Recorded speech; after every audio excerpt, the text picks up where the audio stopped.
Guys அனைவருக்கும் வணக்கம். இன்றைக்கி நான் வந்து ஃப்ளவர் ஆன் வந்து நல்லா எப்படி டேம் பண்ணணும்னு காமிக்க போகிறேன். அது நீங்கள் வந்து பார்த்தாலே உங்களுக்கு தெரியும். அது வந்து கை பின்னாடி வருது. நான் இங்கே நின்று இங்கே ஃபாலோ பண்ணி வருது. இந்த மாதிரி பழக்கணுன்னா நீங்கள் நான் சொல்கிற ஸ்டெப்ஸ்லாம் ஃபாலோ பண்ணுங்கள். முதல்ல வந்து சப்போஸ் நம்ம வாங்கிட்டு வந்துட்டோம், வாங்கினதுக்கப்புறம் கொஞ்சம் லோ எனர்ஜெட்டிக்காக இருந்தால் ஹீட்டர் வச்சுருக்கீங்களா இல்லையான்னு பாருங்கள்.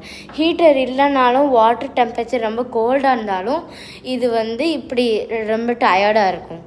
நெக்ஸ்ட்டு டேங்க் கொஞ்சம் டீசென்ட் சைஸில் இருக்கணும். நெக்ஸ்ட்டு நம்ம வந்து சாப்பாடு வந்து ஒரு ஃபர்ஸ்ட் 2 days போடக்கூடாது. வாங்கினதுக்கப்புறம்தான் ஒரு 2 days கழித்து ஒரு 40 hours கழித்து தான் நம்ம போடணும்.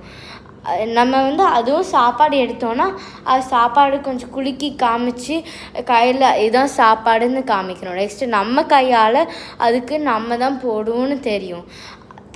அந்த புத்தி அதுக்கு வந்ததுக்கப்புறம் அது வந்து நம்ம கூட நல்லா பழக ஆரம்பிச்சிடும்.